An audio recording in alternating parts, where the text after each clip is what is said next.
أشهد أن محمدا رسول الله.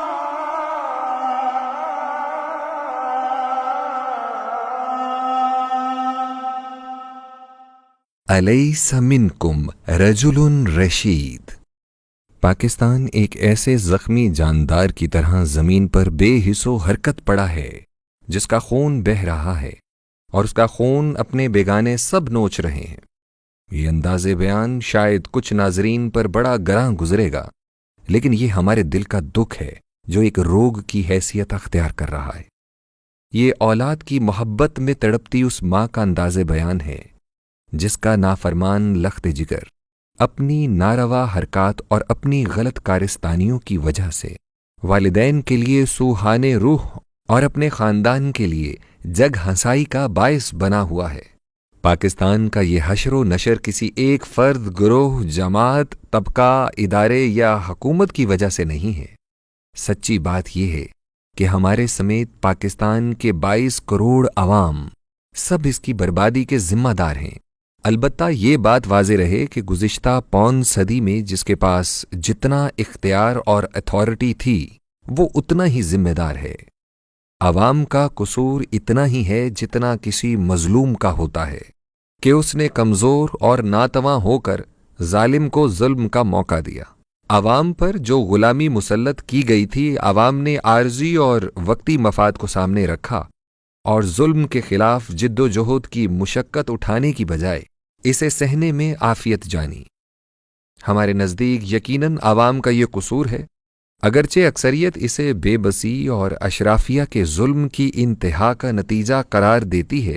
بہرحال اس بات پر تو مکمل اتفاق ہے کہ پاکستان کی اس بربادی میں کلیدی اور اہم ترین کردار سیاسی، معاشی اور عسکری لحاظ سے طاقتور حلقوں کا ہے۔ اس حوالے سے عدلیہ بھی کسی سے پیچھے نہیں رہی جو جرم کی بجائے سٹیٹس کو دیکھ کر فیصلے کرتی ہے۔ سیاست کا حال تو کئی سال پہلے شورش کاشمیری نے ان الفاظ میں بیان کیا تھا: میرے وطن کی سیاست کا حال مت پوچھو، گھری ہوئی ہے طوائف تماش بینوں میں۔ اس مملکت خداداد میں اس طرح بھی ہوا کہ راتوں رات ایک نئی سیاسی جماعت نے جنم لیا اور صبح تک ایوان کی اکثریت اس نئی جماعت میں منتقل ہو گئی، لہٰذا اس نئی جماعت کی حکومت قائم ہو گئی۔ ہے کوئی پولیٹیکل سائنس کا طالب علم جو اس پر تبصرہ کر سکے؟ کیا تاریخ کا کوئی طالب علم اسے کسی مہذب قوم کی تاریخ میں کہیں سمو سکے گا؟ معیشت کی دردناک کہانی بھی سن لیجئے۔ اس حوالے سے پہلے 1.5 دہائی چھوڑ دیں، بعد میں ہم نے معیشت سے وہ کھلواڑ کیا کہ رہے نام اللہ کا۔ ایک وقت وہ تھا جب پاکستان اقتصادی لحاظ سے ایشیائی ممالک کی اکثریت پر بازی لے گیا تھا۔ یہ ممالک پاکستان سے اقتصادی منصوبے اور رہنمائی حاصل کرتے تھے۔ PIA نے مشرق وسطی کی بہت سی ایئر لائنز کو اڑنا سکھایا۔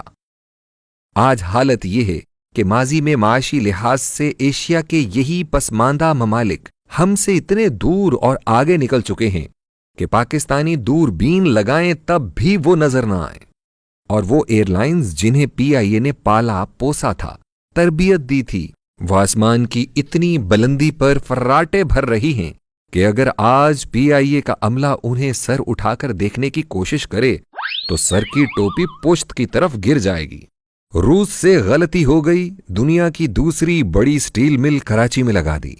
آج اس کے پرزے کراچی میں ریڑھیوں پر بک رہے ہیں۔ سٹیل تو کھا پی کر ڈکار لیا گیا ہے، اب اس مل کی زمین پر نظر ہے جس کی قیمت کئی ارب روپے ہے۔ بہرحال کتنے نوحے کہیں، کتنا ماتم کریں، لیکن کچھ سدھرتے نظر نہیں آتا۔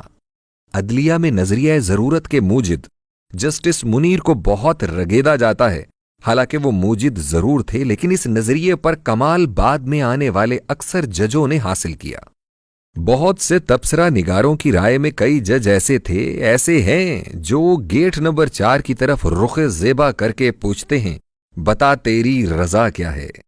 ہم دہشت گردی کے خاتمے کے حوالے سے اپنی فوج کی کارگزاری کو تہہ دل سے تسلیم کرتے ہیں، کہ انہوں نے قوم کو اس افریت سے نجات دلائی، لیکن اسٹیبلشمنٹ کا حب الوطنی کی سٹیمپ اپنے قبضے میں لے لینا انتہائی غیر مناسب ہے، بلکہ سچ پوچھیں تو یہ انتہائی ضرر رساں ہے۔ ہر دوسرے دن DGISPR میڈیا پر سیاستدانوں کو سبق پڑھاتے ہیں کہ فوج کو سیاست میں نہ گھسیٹا جائے۔ کتنا خوبصورت ہے یہ سبق، لیکن لوگ الزام دیتے ہیں کہ سیاسی شطرنج پر سب سے فیصلہ کن چالیں GHQ میں ہی چلی جاتی ہیں۔ افسوس اس بات کا ہے کہ ہم میں سے کوئی سبق سیکھنے کو تیار نہیں۔ عمران خان کی حکومت جب اکھاڑ پچھاڑ کر ختم کی گئی تو کہا گیا کہ آئینی اور جمہوری طریقے سے ان کے خلاف عدم اعتماد کی تحریک منظور ہوئی ہے۔ سوال یہ ہے کہ آئین میں کہاں لکھا ہے اور یہ کون سی جمہوریت ہے کہ ایک جماعت کے اسمبلی ممبران خرید کر انہیں سندھ ہاؤس میں بند کر دو اور تحریک عدم اعتماد منظور کر لو؟ پھر قومی اسمبلی میں PTI کے ڈپٹی اسپیکر نے کس قانون کے تحت تحریک عدم اعتماد کو اٹھا کر ایوان سے ہی باہر پھینک دیا؟ نواز شریف کو اقامہ رکھنے پر زندگی بھر کے لیے نااہل قرار دے دیا گیا۔ آپ کے وزیر اعظموں کے ساتھ یہ سلوک ہوتا ہے، یہ سلوک ہوتا ہے۔ 70 سال سے یہ سلوک ہوتا آیا ہے، 70 سال سے۔ کیا یہ بدلے گا یا نہیں بدلے گا؟ یہاں بھی نوٹ کر لیں کہ پہلے 184(3) کے تحت نااہل کیا گیا، اس وقت کوئی ٹائم فریم نہیں دیا گیا، بعد ازاں عدالت لگا کر اس نااہلی کو عمر بھر کے لیے کیا گیا۔ اب موجودہ چیف جسٹس تا حیات نااہلی کے قانون کو ڈریکولائی قانون قرار دے رہے ہیں۔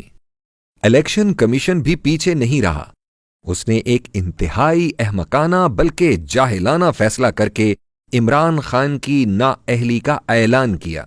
بعد ازاں کہنا شروع کر دیا کہ ہم نے عمران خان کو صرف میاں والی سے ڈی سیٹ کیا ہے، وہ آئندہ بھی الیکشن لڑ سکتا ہے۔ ماہ اپریل میں رجیم چینج کا جو مبینہ ڈرامہ رچایا گیا اسے عوام نے قبول کرنے سے انکار کر دیا۔ عوام عمران خان کے ساتھ کھڑی نظر آئی۔ ایک ٹی وی چینل نے ہمت کا مظاہرہ کیا، اس چینل کو ڈرایا دھمکایا گیا، لیکن وہ اپنی ڈگر پر قائم رہا، اسے بند کر دیا گیا۔ سندھ ہائی کورٹ نے بندش کے احکامات ختم کر دیے، زبردستوں نے عدالتی احکامات تسلیم نہ کیے، لیکن کوئی توہین عدالت لاگو نہ ہوئی۔ بالآخر اس شرط پر اس چینل کو کھولا گیا کہ اس کے ناپسندیدہ اینکرز کو فارغ کر دیا جائے۔ ان اینکرز پر زندگی تنگ کر دی گئی۔ بالآخر وہ اپنا وطن چھوڑ کر بیرون ملک جانے پر مجبور ہو گئے۔ ان میں سے ارشد شریف نے بڑی شہرت پائی، لیکن چند روز پہلے انہیں کینیا میں فائرنگ کر کے مار دیا گیا۔ اس پر عوام کا ناقابل یقین رد عمل اور غم و غصہ سامنے آیا۔ عمران خان نے موقع سے فائدہ اٹھاتے ہوئے لانگ مارچ کا اعلان کر دیا۔ اس ساری صورتحال نے اسٹیبلشمنٹ کو بہت پریشان کیا اور 27 اکتوبر کو پاکستان کی تاریخ میں پہلی مرتبہ DGISPR اور DGISI نے مشترکہ پریس کانفرنس کی اور عمران خان پر الزامات کی بوچھاڑ کر دی۔ اسٹیبلشمنٹ کا یوں کسی سیاستدان پر کھلم کھلا تنقید کرنا بھی پہلے کوئی نظیر نہیں رکھتا۔ یقیناً ان کے الزامات سچے بھی ہوں گے، لیکن اس پریس کانفرنس نے فوج کے ادارے کے امیج کو خراب کیا۔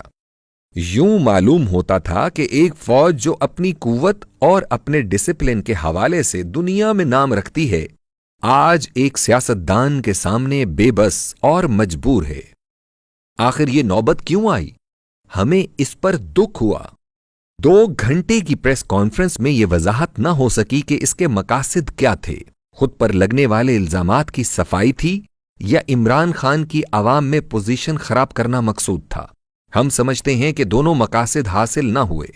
معاملات مزید الجھ گئے، بلکہ مزید نئے سوالات پیدا ہو گئے۔ آخر میں آئیے اس لانگ مارچ کی طرف جس نے ملک میں عجیب ماحول پیدا کر دیا ہے۔